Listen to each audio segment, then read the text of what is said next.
Oi, pessoal! Estão animados com a nossa primeira leitura conjunta? Hoje nós vamos começar a leitura do Persuasão. Eu vou ler o primeiro capítulo com vocês e vamos ver aí o que vocês vão achar do início desse livro, hein? E aí, alguém já começou? Me conta o que tá achando, o que tá sentindo, me conta tudo. Vamos lá para essa coisa maravilhosa. Quais são aí os combinados da nossa leitura conjunta? Nós leremos 2 capítulos por semana. Eu estou começando aqui com vocês, dependendo da recepção de vocês, de como vocês forem gostando do livro, avançando, eu posso trazer mais e mais vídeos relacionados. Vamos ver aí o que vocês vão achar. E vocês precisam me contar como está sendo a experiência de vocês, tá bom? Pra gente continuar junto nessa leitura aqui.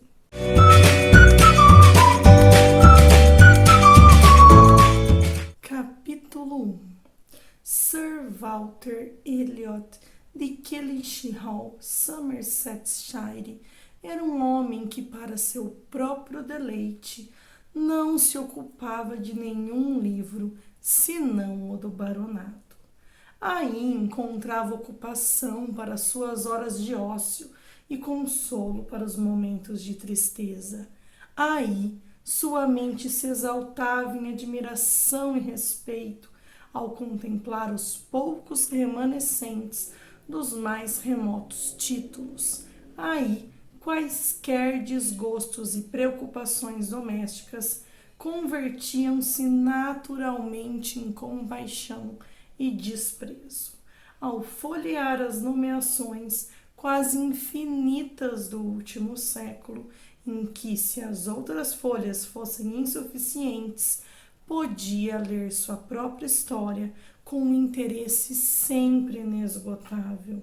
Esta era a página em que o volume favorito se abria. Elliot de Kellysh Hall.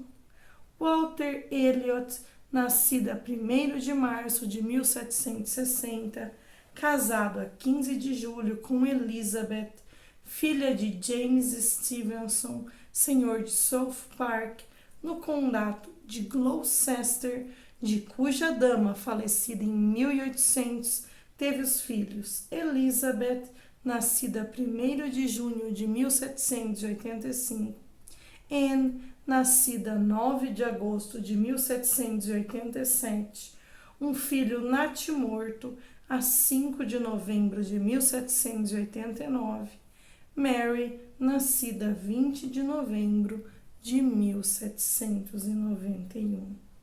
Era esse exatamente o parágrafo original, conforme saíra das mãos do impressor.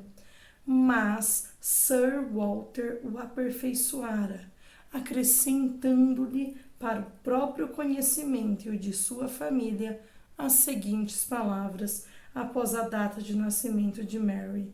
Casada a 16 de dezembro de 1810 com Charles, filho e herdeiro de Charles Musgrove, senhor de Uppercross, no condado de Somerset, e inserindo com a maior exatidão o dia do mês em que perdera a esposa.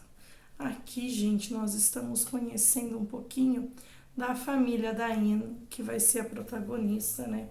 Então, nós vimos o pai dela, que é esse Sir Walter Elliot, e ele tem 3 filhas mulheres vivas. Um rapaz morreu. Isso quer dizer muita coisa no século em que se passa a história. A herança só se passava para homens, nunca para mulheres. E a Anne, que é a nossa protagonista, ela é a filha do meio, digamos assim, né? Nem a primogênita, nem a caçula. Seguiam-se a história e a ascensão da antiga e respeitável família nos termos usuais. A instalação em Cheshire, referências ao cargo do alto magistrado em Dugdale, a representação de um burgo em 3 parlamentos sucessivos, ao desempenho de funções inerentes à sua dignidade de baronete, concedida no primeiro ano de reinado de Carlos II, com todas as Marys e Elizabeths com que se casaram, constituindo ao todo 2 belas páginas em 12º, e finalizando com as armas e a divisa. Sede principal, Kellynch Hall, no condado de Somerset, e novamente a letra de Sir Walter. Herdeiro presumível, William Walter Elliot, bisneto do segundo Sir Walter. A vaidade constituía a base e a essência do caráter de Sir Walter Elliot. Vaidade pessoal e de posição. Fora extraordinariamente belo quando jovem e aos 54 anos ainda era um homem muito atraente. Poucas mulheres cuidariam da aparência mais do que ele. Tão pouco criado de qualquer novo lord poderia se sentir mais satisfeito com a posição que ocupava na sociedade. Considerava o dom da beleza inferior apenas ao do baronato, e Sir Walter Elliot, que reunia esses dons, era o objeto constante de seu mais fervoroso respeito e devoção. Sua beleza e posição justificavam os sentimentos que merecera, pois a isso se deu ser aquinhoado com uma mulher de caráter muito superior a qualquer qualidade sua. Lady Elliot fora uma excelente esposa, sensível e amável, cujos bom senso e comportamento, se perdoada pela extravagância juvenil que a tornou Lady Elliot, nunca exigiram indulgência depois disso. Ela condescendera, atenuar ou ocultar as fraquezas do marido e promover a sua verdadeira respeitabilidade durante 17 anos. E embora não fosse a criatura mais feliz do mundo, encontrar em seus deveres, nos amigos e nos filhos, razão suficiente para pegar-se à vida a ponto de não se sentir indiferente quando foi chamada a abandoná-los. 3 moças, as mais velhas, de 17 e 14 anos, eram um terrível legado para uma mãe transmitir, uma terrível carga para se confiar à autoridade e orientação de um pai tolo e presunçoso. Tinha, entretanto, uma amiga íntima, mulher sensata e digna, que fora levada pelo forte afeto que lhe dedicava a se instalar perto dela, na aldeia de Kellynch, e foi sobretudo em sua bondade e conselhos que Lady Elliot confiou para o amparo e a preservação dos bons princípios e educação que ansiosamente ministrara às suas filhas. Gente, então nós já também aqui estamos vendo, né? A história vai se construindo. A esposa do Sir Walter Elliot aqui, Sir Walter, como vocês quiserem pronunciar. Tem hora que eu pronuncio Walter, tem hora que eu pronuncio Walter. Vamos ver ao longo da obra o que eu vou decidir aí de pronúncia. Mas ele se casou com uma mulher maravilhosa, só que só deu a ele 3 filhas, né, como eu já mencionei. E assim, né, ela foi fantástica. Só que já está morta, e ela tinha uma melhor amiga que morava ali perto. E essa melhor amiga vai ajudar muito ali nas coisas se é que podemos dizer chamar de ajuda o que ela vai fazer de fato. E também percebemos o quanto esse Sir Walter aqui é orgulhoso, é presunçoso, preocupado com posição social, com dinheiro, com o livro de baronete, com o cargo de nobreza, com o título de nobreza que ele possui. Vamos continuar, vamos conhecer um pouquinho dessa outra mulher, essa amiga aí da mãe da Anne. Ao contrário do que seria de esperar, essa senhora e Sir Walter não se casaram, por mais que tivessem especulado a respeito os conhecidos. 13 anos se haviam passado desde a morte de Lady Elliot e eles continuaram vizinhos próximos e amigos íntimos, ambos viúvos. O fato de Lady Russell, de idade e caráter respeitáveis e extremamente bem provida de recursos, não haver cogitado um segundo casamento, não necessita nenhuma justificativa para com o público, antes propensa a ficar irracionalmente descontente quando uma mulher torna a se casar, do que em caso contrário. Mas a permanência de Sir Walter no celibato requer explicação. Leve-se em conta demais que Sir Walter, como bom pai, tendo sofrido uma ou duas decepções em particular, em uma ou duas solicitações muito pouco razoáveis, orgulhava-se haver permanecido solteiro por amor à sua querida filha. Por sua filha mais velha, teria realmente renunciado a qualquer coisa, o que não era muito de seu agrado. Elizabeth já herdara aos 16 anos tudo o que era possível dos direitos e da importância de sua mãe, e sendo muito bonita e muito parecida com ele, sua influência fora sempre grande e se deram da melhor maneira possível. As outras duas filhas foram relegadas a segundo plano. Mary adquirira certa falsa importância ao tornar-se senhora Charles Musgrove, mas Anne, cuja delicadeza de espírito e suavidade de temperamento a teriam valorizado entre pessoas de real discernimento, nada representava para o pai e a irmã. Suas palavras não tinham o menor peso, sempre cedia no que lhe convinha. Era apenas Anne. Gente, vocês estão vendo que a Anne é tipo a menos amada da família. O pai tem preferência pela filha mais velha, a filha mais nova acabou se casando aí com um cara que também não era de grande importância. Então o pai, bem, super valorizava a primogênita e rejeitava praticamente, né? Não ligava, não se importava com a Anne. Alguns anos antes, Anne Elliot fora uma jovem muito bonita, mas sua beleza cedo desaparecera. Como, mesmo no auge de sua beleza, o pai pouco encontrara que admirar nela. Tão totalmente diferentes eram suas feições delicadas e seus meigos olhos escuros dos dele. Agora, que estava magra e enfraquecida, nada podia haver que lhe despertasse o afeto.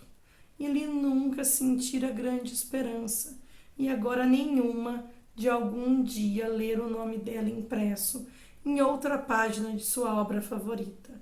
Toda igualdade de aliança caberia a Elizabeth, pois Mary se unira simplesmente a uma antiga família rural de respeitabilidade e grande fortuna, tendo, portanto, concedido toda a honra sem receber nenhuma.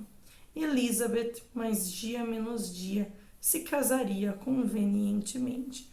Então, gente, ele não esperava nada da Anne, só esperava da filha mais velha que ela faria um casamento conveniente para a família.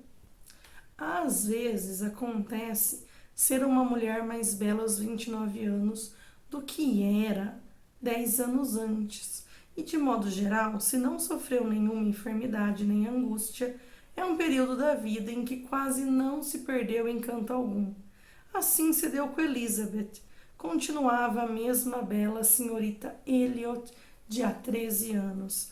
E Sir Walter, portanto, podia ser desculpado por esquecer a idade, ou ao menos ser considerado apenas parcialmente tolo por imaginar que ele e Elizabeth permaneciam jovens como nunca, em meio à ruína dos demais, pois podia ver claramente como toda a família e os conhecidos envelheciam.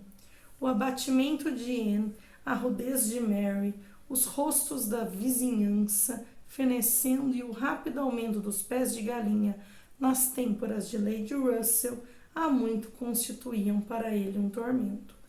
Elizabeth não se equiparava muito ao pai em satisfação pessoal. 13 anos viram na senhora de Kellynch Hall, presidindo-a e dirigindo-a com uma segurança e decisão que nunca poderiam dar a ideia de que fosse mais nova do que era. Durante 13 anos fizera as honras da casa, instituir as normas domésticas, preceder os outros na carruagem e sair imediatamente após Lady Russell de todas as salas de visita e as de jantar da região. 13 cíclicas geadas de inverno assistiram-na a abrir todos os bailes de boa reputação que a escassa vizinhança conseguia oferecer. E 13 primaveras floresceram enquanto viajava para Londres com o pai para algumas semanas de divertimento anual na alta sociedade. Lembrava-se de tudo isso, tinha consciência de estar com 29 anos, o que lhe dava alguns remorsos e apreensões. Sentia-se plenamente satisfeita por ainda permanecer quase tão bela como antes, mas também sentia a aproximação de uma idade perigosa e ficaria alegre em saber que seria devidamente solicitada por um aristocrata de sangue dentro de 1 ou 2 anos. Então poderia tornar a se ocupar do livro dos livros com a mesma alegria dos primeiros dias de sua juventude. Mas agora não o apreciava. Sempre deparar com a data de seu próprio nascimento e não ver nenhum casamento em seguida, a não ser o de uma irmã mais moça, tornava o livro maléfico. Mais de uma vez, quando o pai o deixara aberto sobre a mesa, perto dela, fechara-o, desviando o olhar e o afastara. Então, a irmã mais velha ainda, a Elizabeth, digamos que para a época ela seria encalhada. Ela tem 29 anos e não tem noiva, não tem nenhum casamento em vista. Isso a incomoda, porque a irmã caçula já se casou e ela ainda está ali cuidando de tudo, né, no lugar de sua mãe, mas ainda está ali. E nessa época era muito importante o casamento para a mulher. Além disso, sofreram uma desilusão que esse livro, principalmente a história de sua própria família, sempre mantivera presente. O herdeiro presumível, o próprio William Walter Elliot, cujos direitos haviam sido tão generosamente sustentados por seu pai, decepcionara. Ainda a menina, assim que soubera que ele, no caso de ela não ter o irmão, seria o futuro baronete, pretendera desposá-lo. Seu pai sempre tivera a mesma intenção. Não o haviam conhecido na infância, mas logo após a morte de Lady Elliot, Sir Walter tentara a aproximação. E embora suas tentativas tivessem sido recebidas sem a menor cordialidade, perseverara nelas, levando em conta a modesta timidez da mocidade. Numa de suas excursões de primavera a Londres, quando Elizabeth estava no começo da juventude, o Sr. Elliot fora forçado a uma apresentação. Era nessa época um rapaz muito jovem, que iniciara recentemente seus estudos de direito. Elizabeth achou extremamente agradável e todos os planos a seu respeito se confirmaram. Foi convidado a Kellynch Hall, falou-se dele e esperou-se por ele todo o resto do ano, mas nunca veio. Na primavera seguinte, foi novamente visto na cidade, considerado igualmente agradável, de novo encorajado, convidado e esperado, e mais uma vez não apareceu. A última notícia foi que estava casado. Em vez de promover sua fortuna na sucessão planejada para o herdeiro da casa de Elliot adquirir independência, unindo-se a uma mulher rica de origem inferior. Então, como eu falei, era muito comum, a herança não ia para a filha. Se só tinha filha, ia para o herdeiro homem mais próximo. Então, o que a Elizabeth pensou? Vou me casar com esse herdeiro homem mais próximo, a pessoa que herdaria ali toda a propriedade de seu pai.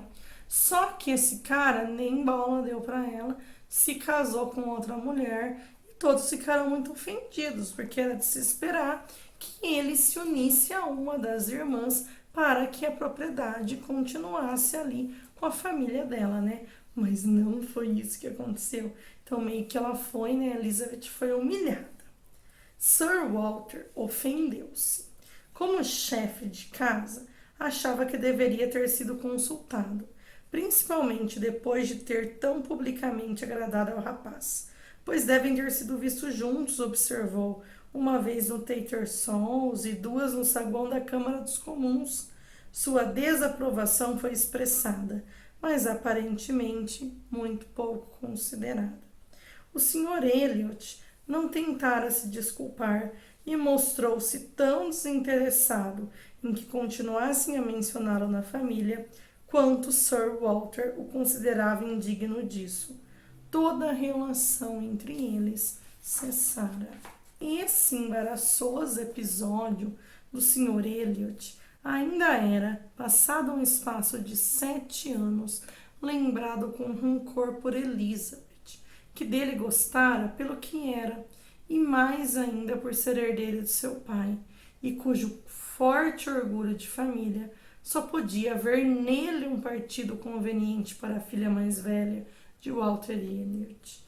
Não havia um único baronete de A a Z que seus sentimentos aceitassem de tão bom grado como um igual. Contudo, ele se comportara de maneira tão desprezível que, embora estivesse no momento, no verão de 1814, usando tarja de luto pelo falecimento de sua esposa, não podia considerá-lo digno de que pensasse nele outra vez. A infâmia de seu primeiro casamento talvez pudesse ser desculpada, já que não havia outro motivo para supô-lo perpetuado por descendência, não tivesse ele feito coisas piores. Como haviam sido informados pela habitual intervenção de bons amigos, falara de todos da forma mais desrespeitosa, referira-se com o maior desdém e menosprezo à linhagem a que ele próprio pertencia e os títulos que no futuro seriam seus. Isso não podia ser perdoado. Tais eram os sentimentos e as sensações de Elizabeth Elliot, as inquietações a moderar, as agitações a evitar, a monotonia e elegância, a prosperidade e insignificância de sua perspectiva de vida, tais os sentimentos que emprestavam interesse a uma longa e rotineira permanência num círculo social rural, que preenchiam o vazio da ausência de qualquer gesto de altruísmo ou dons e prendas do lar. Agora, porém, outra ocupação e ansiedade de espírito vinham se somar a essas. Seu pai começava a sofrer dificuldades financeiras. Sabia que agora, quando ele pegava o livro do baronato, era para desviar a atenção das pesadas contas de seus fornecedores e das indesejáveis insinuações do Sr. Shepherd, seu agente. A propriedade de Kentish era boa, mas não igual à estimativa de Sir Walter quanto à situação necessária a seu proprietário. Enquanto Lady Elliot vivera, existiram método, moderação e economia, que o mantiveram dentro de sua renda, mas com ela desaparecera qualquer prudência, e desde então ele exorbitara continuamente. Não lhe fora possível gastar menos. Nada fizera senão o que Sir Walter considerava imperioso. Mas, por menos culpado que fosse, não só estava ficando terrivelmente endividado, como também ouvia falar disso com tanta frequência, que se tornou inútil tentar escondê-lo da filha por mais tempo. Mesmo em parte. Fizeram algumas insinuações sobre isso na cidade na última primavera. Chegara mesmo ao extremo de dizer: será que poderíamos economizar? Ocorre-lhe alguma coisa em que poderíamos economizar? E Elizabeth, justiça lhe seja feita, no primeiro ardor de sua apreensão feminina, pusera-se a pensar seriamente no que podia ser feito. Finalmente propôs as seguintes medidas de economia: cortar algumas obras de caridade desnecessárias, não remobiliar a sala de visitas. A esses expedientes acrescentou depois a feliz ideia de não levar esse ano, como de costume, um presente para Anne. Essas medidas, entretanto, por melhores que fossem em si mesmas, eram insuficientes diante da verdadeira dimensão do mal, o que Sir Walter viu-se obrigado a confessar-lhe pouco depois. Elizabeth não tinha nada mais eficaz a propor. Sentiu-se injustiçada e infeliz como o pai, e nenhum dos dois foi capaz de inventar qualquer meio de reduzir as despesas sem comprometer a dignidade ou renunciar ao conforto de maneira suportável. Gente, a família está passando agora por um momento de dificuldade financeira, porque os gastos foram muito grandes desde que ali a mãe da Anne morreu, a senhora Elliot morreu, porque ela era moderada. O Walter Elliot e a Elizabeth não, e agora eles não sabem o que vão fazer. Sir Walter só podia dispor de pequena parte de sua propriedade, mas mesmo que cada acre fosse alienável, não faria diferença. Condescendera em hipotecá-la enquanto tivesse o poder, mas jamais concederia em vendê-la. Não, nunca degradaria a tal ponto seu próprio nome. As terras de Kennish deveriam ser legadas intactas e inteiras, como as recebera.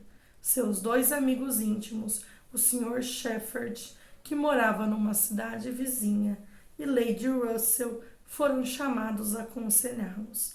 E tanto o pai quanto a filha pareciam esperar que um deles imaginasse repentinamente algo que lhes afastasse as dificuldades e lhe reduzisse os gastos, sem envolver a perda de qualquer privilégio do gosto ou da vaidade. O pai ali estava esperando como se fosse uma solução mágica. Esse foi o primeiro capítulo. Tem muita coisa pela frente. Vocês precisam ler mais um capítulo esta semana, porque a nossa leitura é de 2 capítulos por semana. E vão me contando aí embaixo o que vocês estão achando. Gente, é isso. Espero que tenham gostado. Beijos e até a próxima. Tchau!